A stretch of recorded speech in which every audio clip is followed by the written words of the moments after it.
গুধিয়া থানার পুলিশের বড় সাফল্য। ডাঙ্গাপাড়া হাসানপুর এলাকায় বিপুল পরিমাণ গাঁজা গাছ নষ্ট করল গুধিয়া থানার পুলিশ।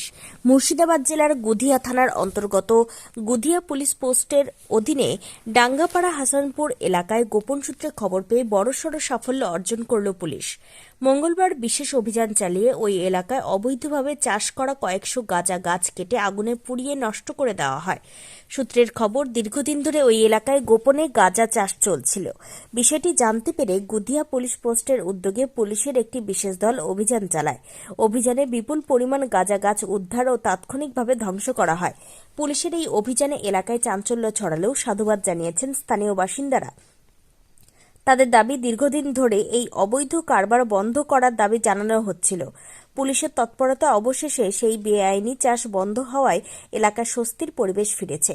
পুলিশ সূত্রে জানা গিয়েছে, এই ঘটনার সঙ্গে জড়িতদের চিহ্নিত করা হচ্ছে এবং খুব শীঘ্রই তাদের বিরুদ্ধে আইনি ব্যবস্থা নেওয়া হবে। অবৈধ মাদক চাষ ও কারবারের বিরুদ্ধে পুলিশের অভিযান আগামী দিনেও চলবে বলে জানানো হয়েছে।